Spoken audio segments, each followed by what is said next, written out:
My fiance, see, I bought Portal, and I played, and she saw me play. She liked the whole concept of, the lad I was talking to throughout the whole game, and she was a great character. She is. She saw the way I played, and she wanted to try to do it and try to complete it because it's such a short game.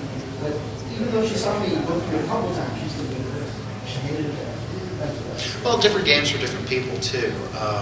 What we're finding. There you go. Halo Wars coming out on something. That's good. And there are just different types of games for different kinds of people too. We would love Portal. Some people are into Final Fantasy. I've played the Final Fantasies. I've done some ports of Final Fantasies in my career. I'm not a big fan. I'm sorry to say, I'm just not a big fan of the genre. It's cool. It's just not my kind of game. And so with what I was talking about having women come in, what I've seen at the Guild Hall is the teams with the women have some more innovative concepts and ideas than I think that we would have seen if it was just all male team. So I'm really looking forward to seeing a variety of gameplay. Women tend to like more social games. I found that women don't. We'll go up to an arcade machine, 3 lives. Oh, we screwed up. Throw in another quarter. Have to start completely over.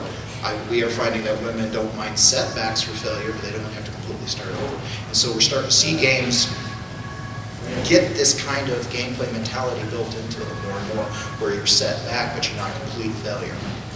So. Does anybody from the Industry Society have a question for John? John. This is just one that hasn't been answered yet. When we were looking at a lot of the work that you've done, I was just completely bewildered. I was like, I can do this. Yeah. Why haven't I heard of this job category? Did you know that pre-biz existed when you were, or did it just fall in your lap? It kind of evolved. Like, what was it, like 99, we had just graduated, or I graduated college in 99, and Lucas started doing those prequels. I don't know, they're all right, they're kind of cool. They weren't, they weren't like the old school ones. And he started developing that. He didn't really develop it, he's been doing it all along. They did animatics. It's called animatics. It's all it is cutting your storyboards together so you can watch it with sound, and as a playable piece, you can play, sit back and watch it, see if the pacing's right, see if the storytelling hits its moments or whatever.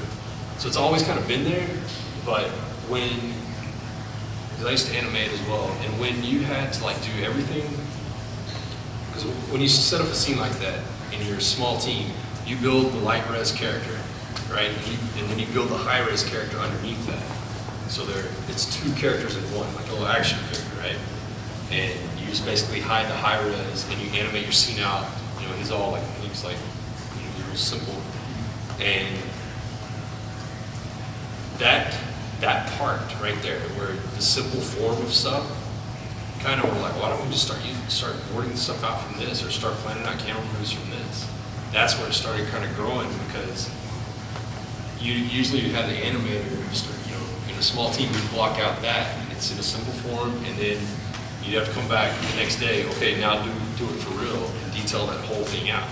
So I think it kind of evolved and split that part of it, because now it's like, they still block it out, but they'll take this and at least have a starting point in the scene and an ending point of choreography where he needs to be, where these characters need to line up. They at least have starting points, like 3D points in space where to start.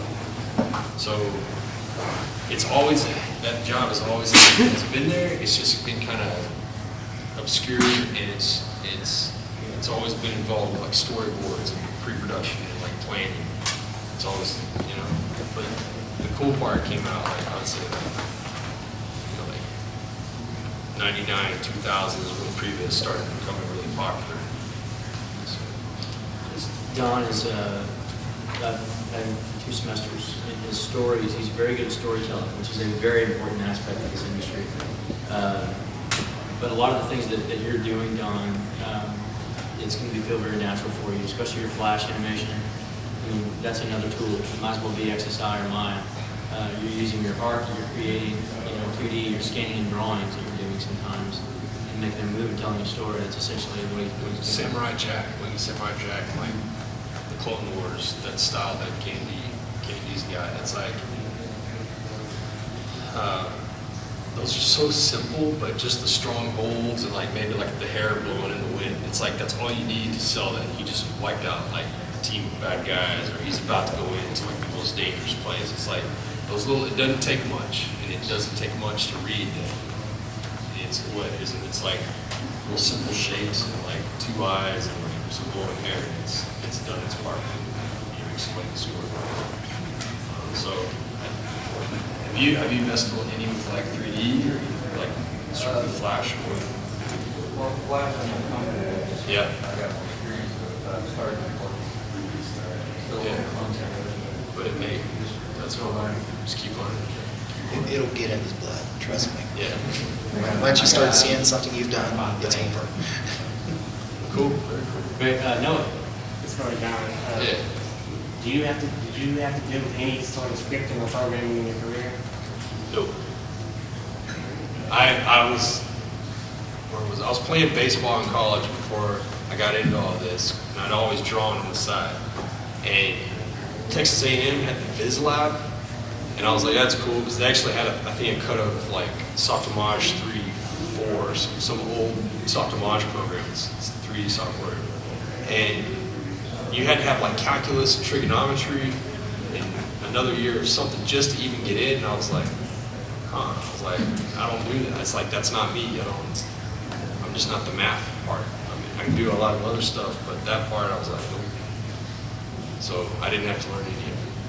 But when this software became available to start actually getting in there, and you have controls to move stuff around, I just kind of got in at the right time. Because before, yeah, you had to script all that out. Is there time to work on your own projects or ideas? Oh, man. I wish. Actually, I got to plan time with my girlfriend because I work all week in a long week hours. So it's like my time on the weekends for her, going and out and doing stuff. But every now and then in the mornings, I have like, get some breakfast or whatever. I may like draw or something or try to do. Have y'all heard of ZBrush? Yeah, try to like sculpt some stuff. But yeah, my box. Not really. It's a lot of work. I want to have more time. I want to have a lot more time to do that. Maybe when I retire or something, like 85. I don't know. I know I'm going to be doing it until I can't do this no more. Yeah, I think when I retire, I think I'm just going to like get some clay and just go super old school. Not get away from the computer. Maybe. That'll be kind of fun.